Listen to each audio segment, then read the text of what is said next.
आज ना उद्या केव्हा तरी तुम्ही बिझनेस चालू करणार आहात, ओके. आणि समजा तुम्हाला जीएसटी रजिस्ट्रेशन घ्यावं लागलं, तर त्यापुढे तुम्ही नक्की जीएसटीमध्ये काय करणार?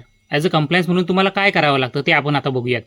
तर जनरली जेव्हा तुम्ही जीएसटी रजिस्ट्रेशन घेता त्यावेळेस तुमच्यावरती एक गोष्ट असते की तुम्ही जर कोणते गुड्स विकले कोणाला, समजा 100 रुपयाचे गुड्स विकले, तर गव्हर्नमेंटने तुमच्यावरती जबाबदारी दिली की त्याच्यावरती जो ॲप्लिकेबल जीएसटीचा रेट आहे, फॉर एक्झाम्पल 18%, तर तुम्हाला ते 100 रुपयासोबत 18 रुपये पण त्या कस्टमरकडून घ्यायचे आहेत आणि गव्हर्नमेंटला पे करायचे आहेत, ओके.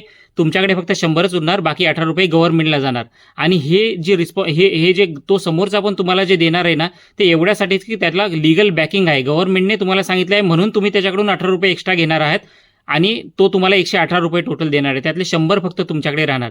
तर अशा प्रकारच्या जीएसटीला फॉरवर्ड चार्ज मेकॅनिझम म्हणतात. म्हणजे तुम्ही कोणाला तरी गुड्स देताय, विकताय, फॉरवर्ड करताय आणि त्यावेळेस जो जीएसटी लागतो त्याला फॉरवर्ड चार्ज मेकॅनिझमचा जीएसटी म्हटलं जातं, ओके. आता दुसरा एक असतो की जो ह्यावरती ॲप्लिकेबल नसतो. म्हणजे जिथे तुम्ही फॉरवर्ड चार्जमध्ये जीएसटी देता आहात, तर दुसरा असा असतो की तुम्ही कुणाकडून तरी गुड्स परचेस करतात, ओके.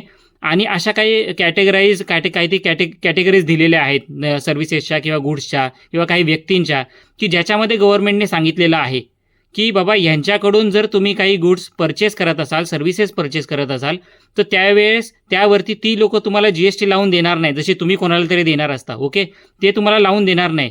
त्यांच्या गुड्स तुम्ही 100लाच घेणार, ओके, पण त्याच्यावरती तुम्हीच 18 रुपये समजा कॅल्क्युलेट करणार आणि गव्हर्नमेंटला पे करणार, ओके.